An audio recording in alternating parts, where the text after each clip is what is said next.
지난주가 부활절이었고 오늘은 부활절 둘째 주일입니다. 교회력에 의하면 부활절 이후에도 7주간이나 부활절기가 계속됩니다.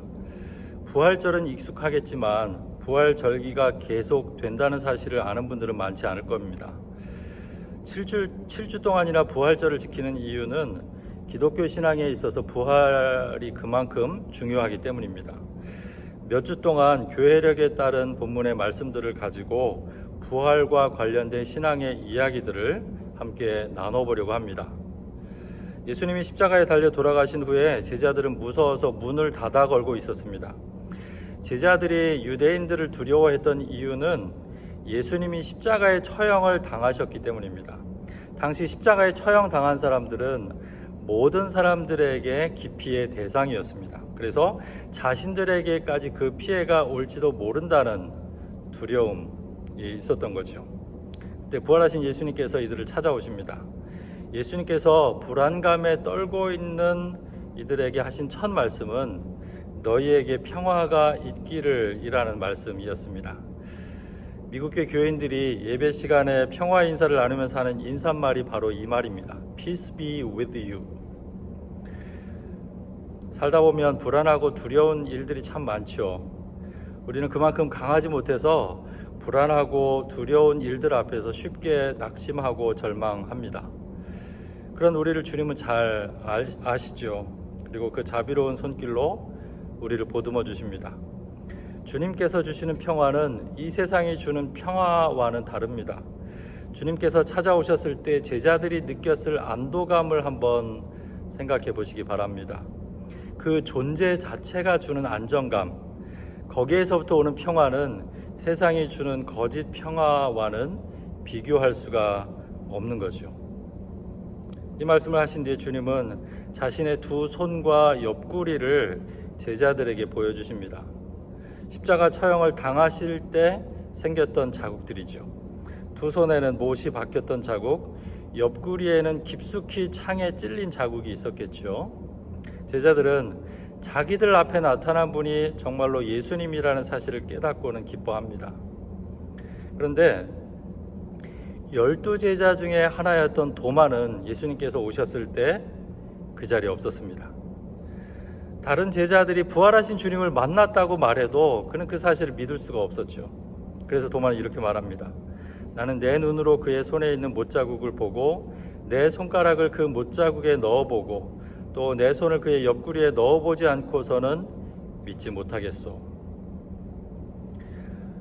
도마가 어떤 사람인지에 대해서는 복음서에 별로 나와 있지 않습니다. 다만 요한복음에만 그의 성격을 알 수 있는 장면들이 조금 있습니다. 먼저 요한복음 11장에 나옵니다. 예수님께서 죽은 나사로를 살리러 가실 때 도마가 등장하죠. 당시 예수님은 유대 땅에서 자신을 돌로 치려는 사람들을 피해서 요단강 건너편에 와 계셨습니다. 그때 나사로가 병들었다는 소식이 전해지고 예수님은 나사로를 살리기 위해서 다시 유대 땅으로 가시겠다고 나서죠. 당연히 제자들은 위험한 곳으로 가시려는 예수님을 말리고 나섭니다. 하지만 아무도 예수님을 말릴 수가 없었습니다. 제자들 모두가 주저하고 있을 때 도마가 등장하는 거예요. 그리고 이렇게 말하죠. 우리도 그와 함께 죽으러 가자. 용기가 있어 보이고 결단력이 느껴지는 말입니다. 도마가 두 번째로 등장하는 장면은 요한복음 14장입니다. 이제 자신의 때를 예감하신 예수님께서 제자들에게 이렇게 말씀을 하시죠. 나는 너희가 있을 곳을 마련하러 간다. 내가 가서 너희가 있을 곳을 마련하면 다시 와서 너희를 나에게로 데려다가 내가 있는 곳에 너희도 함께 있게 하겠다. 너희는 내가 어디로 가는지 그 길을 알고 있다. 여러분들은 이게 무슨 말인지 이해가 가시나요? 다른 제자들 역시 이게 무슨 말인지 이해가 가지 않았을 겁니다. 그때 도마가 나서서 말을 하죠. 주님, 우리는 주님께서 어디로 가시는지도 모르는데 어떻게 그 길을 알겠습니까? 도마는 모르면서 가만히 있기보다는 모르는 걸 모른다고 물을 줄 아는 사람이었습니다. 용기 있게 물어볼 줄 알았던 도마의 질문에 예수님께서 답하신 말씀은 아주 유명한 말씀이시죠. 궁금하신 분들은 나중에 한번 찾아보시기 바랍니다. 이런 도마의 캐릭터를 생각해 본다면 자기 눈으로 보고 자기 손가락으로 확인하지 않고서는 믿지 못하겠다고 버티는 본문의 모습이 조금은 이해가 되실 겁니다. 도마라는 이름 앞에 주로 붙는 이름은 의심 많은 이라는 단어입니다. 의심 많은 도마 이렇게 불리죠. 의심은 사실 그렇게 좋은 의미로 쓰이는 말이 아니죠. 특히나 믿음을 강조하는 교회 안에서 의심은 불신앙을 의미하는 말로 여겨지기도 합니다. 제가 보는 성경에서도 이 본문에 붙은 제목이 도마의 불신앙이라고 제목을 붙여 놓았습니다. 더군다나 이 본문의 끝에서 예수님은 너는 나를 보았기 때문에 믿느냐? 나를 보지 않고도 믿는 사람은 복이 있다라고 말씀을 하십니다. 이 말씀은 보지 않고도 믿는 신앙이 좋은 신앙이고, 그래서 보지 않았기 때문에 믿지 못하겠다고 버티는 도마의 신앙을 질책하는 말씀처럼 느껴집니다. 교회 안에서도 아무런 의심 없이 믿는 신앙을 좋은 신앙이라고 칭송하죠. 정말로 신앙에서 의심은 허락되지 않는 걸까요? 저는 20대 초반에 아주 열정적인 신앙을 가진 청년이었습니다. 교회 모든 예배와 모임에 빠짐없이 참석하는 것은 물론이었고요. 따로 성경 공부 모임을 만들어서 공부하기도 했고, 교회 형과 1대1로 제자훈련을 하기도 했습니다. 기독교 서적을 열심히 탐독하기도 했고요. 당연히 청년부의 임원으로서 활동하기도 했습니다. 그럼에도 제 신앙은 풀리지 않는 의문으로 가득했습니다. 당시 저는 성경을 선별적으로 믿고 받아들였습니다. 이해되지 않거나 믿어지지 않는 것들을 빼고 믿었다는 말이죠. 어쩌면 저는 도마와 같은 기질이 좀 있었는지도 모르겠습니다. 어떤 치유 집회에 참석했는데 목사님이 사람들을 막 쓰러뜨리고 있는 거예요. 지금 생각하면 왜 쓰러뜨리나 이해가 되지 않지만 당시에는 그게 나름대로 능력 있는 목회자라는 증표 같은 것이었습니다. 정말 그분이 사람을 쓰러뜨리는 능력이 있어서인지는 모르겠지만 집회에 참석한 사람들 대부분이 그분의 손길이 닿는 대로 쓰러지고 있었습니다. 아마도 모두가 쓰러지는 분위기에서 혼자 버틸 수가 없어서 쓰러졌던 사람들도 있었을 겁니다. 하지만 그 중에 저는 쓰러지지 않는 몇 안 되는 사람들 중에 하나였습니다. 남들이 다 쓰러져도 내가 쓰러질 만한 어떤 기운을 느끼지 못하니까 저는 쓰러질 수가 없었던 거죠. 대학 3학년 때 저는 옆 건물의 신학과에 가서 신학 수업을 듣기 시작했습니다. 한 학기에 한 과목씩 4학기를 그렇게 들었습니다. 교회에서 설명해 주지 않던 것을 신학이 설명을 해주기 시작하니까 그게 너무 좋았습니다. 이해가 되니까 제가 믿는 신앙의 폭이 넓어지기 시작했습니다. 예전에 믿지 못하던 성경의 이야기들도 받아들이게 됐습니다. 그렇게 2년을 보내고 나서 신학대학원에 진학을 했습니다. 신학대학원에 간 이유도 목회자가 되기 위해서가 아니라 하나님을 더 알고 싶다는 갈망 때문이었습니다. 하나님에 대한 저의 질문에 신학의 답변을 듣고 싶었던 거지요. 안셀름이라는 신학자는 신학은 이해를 추구하는 신앙이다 라고 말을 했습니다. 신학교에 가서 그 말을 듣고 나서야 내가 왜 여기까지 왔는가를 어느 정도 이해할 수 있게 됐죠. 철학자 데카르트는 참으로 알기 위해서는 모든 것을 의심해 보지 않으면 안 된다 라고 말을 했습니다. 강한 믿음으로 생각하는 사람들이 있습니다. 하지만 그것은 자기 확신일 수도 있습니다. 사업하는 사람들도 모두 자신이 성공할 것이라는 자기 확신으로 가득 차 있습니다. 그러니까 돈을 투자하고 모험을 하는 것이죠. 광화문 광장에 나가서 차마 입에 담을 수 없는 막말을 쏟아내는 목사도 자기 확신에 차 있기 때문에 그렇게 용감한 것입니다. 의심 없는 확신이나 맹목적인 신앙만큼 위험한 것도 없죠. 자기 확신에 가득 찬 사람들은 남의 말에 귀를 기울이지도 않기 때문입니다. 믿기 시작하면 자연스럽게 온갖 의문과 질문이 뒤따르게 마련입니다. 두 가지 이유 때문에 그렇습니다. 하나는 우리가 믿는 대상인 하나님 때문에 그렇습니다. 하나님은 인간의 이해를 넘어 계신 크신 분이십니다. 그분에 대해서 우리가 다 알고 이해한다는 것은 애초에 불가능한 일인 것이죠. 당연히 그분에 대한 의문과 질문들이 뒤따를 수밖에 없습니다. 어쩌면 하나님에 대한 믿음은 우리가 그 신비를, 그 하나님이라는 신비를 다 이해할 수 없다는 사실을 인정할 때 비로소 생기는 것인지도 모르겠습니다. 두 번째는 우리가 살고 있는 삶 자체가 모호하기 때문입니다. 삶은 모호합니다. 어렸을 때 배웠던 교과서는 선한 일과 나쁜 일이 분명하게 경계지어져 있습니다. 하지만 현실은 선과 악이 뒤엉켜 있습니다. 어렸을 때 읽었던 위인전을 보면요, 위인은 전혀 흠이 없고 완벽한 사람입니다. 하지만 현실에서는 그런 사람은 없습니다. 선한 사람도 언제든지 악한 일을 할 가능성을 가지고 있고요, 인간은 종이의 앞뒷면과 같이 선과 악 모두를 쉽게 넘나들 수 있는 가능성을 가지고 있는 존재들입니다. 또 우리가 살고 있는 사회는 계속해서 변하고 이전에 경험해 보지 못했던 새로운 문제들을 마주 대합니다. 어떤 사람은 자신이 믿는 신앙 때문에 동성애를 포용하기도 하고요, 어떤 사람은 같은 이유로 반대하기도 합니다. 복잡 다단한 삶의 현실 속에서 하나님 편에서의 답을 찾는 일은 결코 쉬운 일이 아닙니다. 그래서 제대로 믿으려고 한다면 믿음은 우리를 수많은 의문과 질문 앞에 세우게 되는 것이죠. 도마의 이 고백을 다시 한번 들여다보시기 바랍니다. 나는 내 눈으로 그의 손에 있는 못자국을 보고 내 손가락을 그 못자국에 넣어보고 또 내 손을 그의 옆구리에 넣어보지 않고서는 믿지 못하겠소.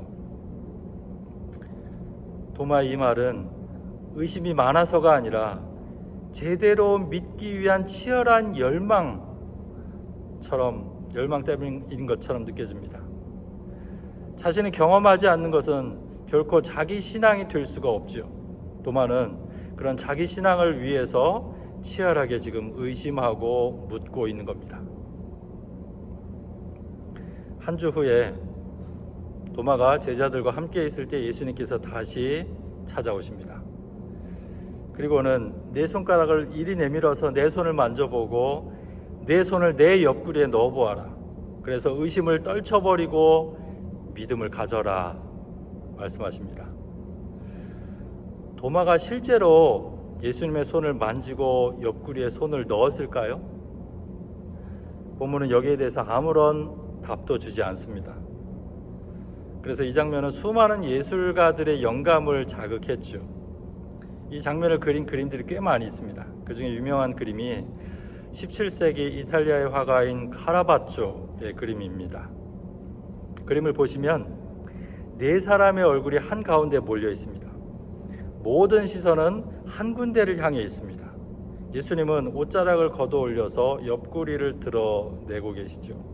옆구리에는 가로로 벌어진 창날의 상처가 깊어 보입니다. 예수님은 도마의 손목을 붙들어서 그 상처를 만져보게 합니다. 예수님의 손등에는 못자국이 뚜렷하게 남아 있습니다. 도마는 이마가 찌푸려질 정도로 집중해서 바라보면서 그 상처에 손가락을 넣어보고 있습니다. 나머지 두 제자 역시 온 신경을 집중해서 옆구리의 상처를 바라보고 있습니다.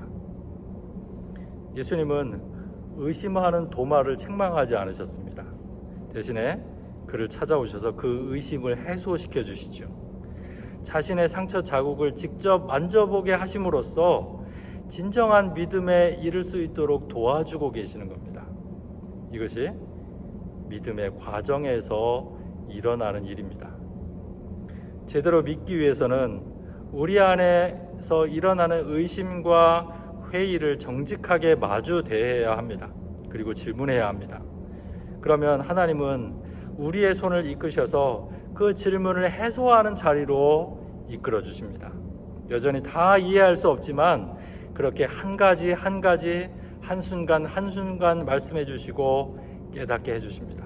그러면서 우리를 진실한 믿음의 자리로 이끌어 주시는 것이죠. 이런 예수님을 향해서 도마는 나의 주님, 나의 하나님이라고 고백합니다. 자기 눈으로 직접 보고 손으로 직접 만지기 전까지는 믿지 않겠다고 했던 도마는 이제 온전한 믿음의 고백을 드리고 있습니다. 전승에 의하면 도마는 인도에까지 가서 복음을 전하다가 순교당했다고 합니다. 땅끝까지 복음을 전하라는 예수님의 명령을 따라서 누구보다도 가장 멀리까지 가서 복음을 전한 제자가 된 것이죠. 여기서 한 가지 생각해 보고 싶은 게 있습니다. 왜 상처난 손과 옆구리였을까요? 왜 하필 도마는 상처를 통해서 예수님을 확인하려고 했던 걸까요? 또 예수님은 왜 상처 입은 모습을 통해서 자신을 확인시켜 주려고 하셨던 걸까요? 목소리나 생김새만으로도 예수님이신 줄을 충분히 알아봤을 텐데 말입니다. 십자가에 달려 죽은 예수님, 사람들이 보기에는 철저한 실패자, 상처가 깊게 패인 그분이 바로 우리의 주님이시기 때문입니다. 어떤 영광스러운 자리에 올라가 있는 영예로운 그런 성공한 그런 분이 아니라 철저한 실패자의 자리에 계신 그분이 바로 우리의 주님이시기 때문이죠. 그 상처는 바로 우리를 향한 사랑의 흔적입니다. 그 상처만큼 십자가에 달려 죽으셨다가 다시 부활하신 주님임을 드러내는 사인이 없기 때문에 도마와 예수님은 그 상처를 통해서 서로를 확인하고 있는 것이죠. 당시에 주님이라는 호칭은 로마 황제에게만 붙여지던 호칭이었습니다. 당시 사람들의 생명을 좌우할 수 있는 권력을 가진 사람이었기 때문에 로마 황제를 주님이라고 불렀던 겁니다. 그런데 도마는 여기서 예수님을 향해서 나의 주님, 나의 하나님이라고 고백합니다. 부활하신 예수님을 통해서 참된 생명을 얻을 수 있다는 사실을 깨달았기 때문입니다.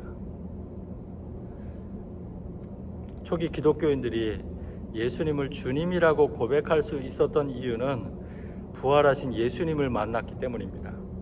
이들은 부활하신 예수님을 통해서 죄와 죽음이라는 자기 삶의 한계가 극복되었다는 사실을 깨달았습니다. 그리고 로마 제국의 권력이 제공하던 삶의 토대가 허상이라는 사실을 알게 된 것이죠. 진정한 삶의 주인은 주님뿐이시고 그분 안에서 살아가는 것이 참되고 영원한 생명을 얻는 길이라는 사실을 받아들이고 자신들의 삶을 드리게 된 것입니다. 나의 주님, 나의 하나님이라는 고백을 드리는 사람들은 이제 세상이 주는 행복한 속삭임이 허상이라는 사실을 압니다. 사람들이 세워둔 성공의 조건, 행복의 기준이 진실이 아니라는 사실을 압니다. 부활하신 주님에 대한 믿음은 이제 새로운 주님을 모시고 과거와는 전혀 다른 새로운 삶을 살도록 우리를 초청하게 되는 것이죠. 그래서 그리스도인의 삶은 다른 사람들과 전혀 다를 수밖에 없게 되는 것입니다.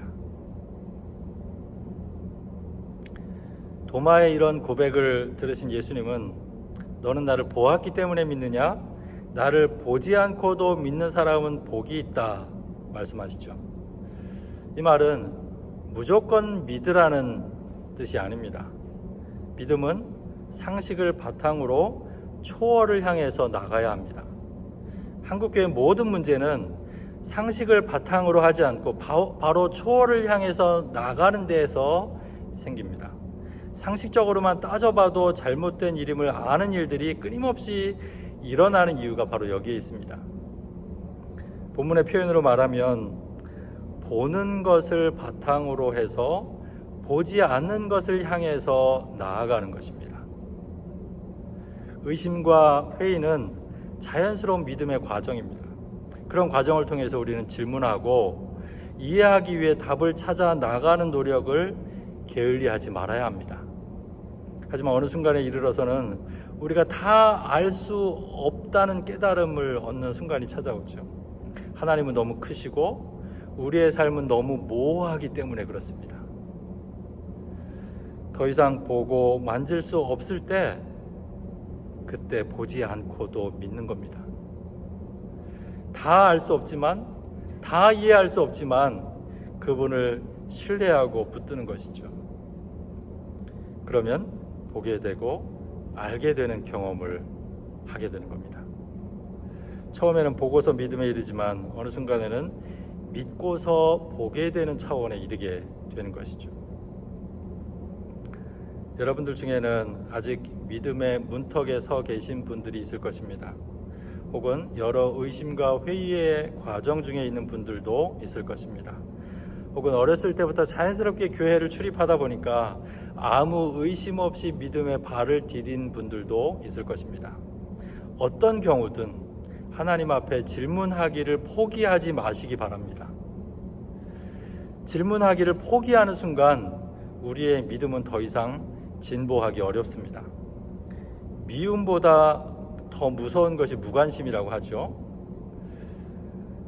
우리 삶에 일어나는 일들에 대해서 성경에서 말하는 하나님에 대해서 계속해서 묻고 찾아야 합니다. 그럴 때 믿음의 자기 고백을 했던 도마와 같은 경험을 하게 될 것입니다. 우리 안에서 일어나는 의심과 회의를 자연스러운 믿음의 과정으로 받아들여야 합니다. 오히려 아무 의심이나 회의가 없이 강한 확신으로 가득 차 있는 사람들을 의심의 눈길로 바라봐야 합니다. 하나님에 대해서 조금이라도 아는 사람이라면 그분을 다 알 수 없다는 사실 앞에서 겸손하고 목소리를 낮출 수밖에 없는 것이죠. 질문하는 신앙을 넘어서도 답을 찾을 수 없는 분들이 계시다면 그때는 알아서 믿는 단계가 아니라 믿어서 알게 되는 단계라는 사실을 기억하시기 바랍니다. 우리의 한계 때문에 다 알 수 없지만 그분을 신뢰하는 겁니다. 우리를 위해서 기꺼이 사랑의 상처를 남긴 그분을 붙드는 거죠. 그러면 이전에 알지 못했던 것들을 새롭게 보게 되고 믿게 될 것입니다. 저는 부활도 이런 과정이 필요하지 않을까 생각합니다. 부활에 대해서 아무런 의심이나 회의가 없고 질문하지 않는 것이 문제입니다. 덮어놓고 믿는 것은 자기 믿음에 전혀 도움이 되지 못합니다. 부활에 대해서 충분히 질문하고 답을 찾아보시기 바랍니다. 그러다 보면 도마와 같이 부활하신 주님이 바로 우리 삶의 유일한 주님이심을 깨닫게 될 것입니다. 하지만 부활에 대해서, 부활하신 주님에 대해서 우리는 다 이해할 수 없을 것입니다. 저도 마찬가지고요. 그때는 믿어서 알게 되는 단계로 나아가는 거죠. 우리를 향하신 그 사랑을 신뢰하는 겁니다. 그리고 믿는 것이죠. 그러면 비로소 믿어지게 되는, 그리고 보게 되는 진실들이 있을 것입니다. 그때 우리는 예수님을 향해서 예수님을 내 인생의 주님으로 모시고 이전과 다른 삶을 살아갈 수 있게 될 것입니다. 부활하신 주님께서 빌어주시는 평화가 여러분들과 함께 하시기를 기원합니다. 기도하시죠. 우리 같이 잠시 침묵으로 오늘 말씀을 통해서 우리에게 들려주시는 하나님의 음성에 귀를 기울여 보도록 하겠습니다. 같이 기도하시죠.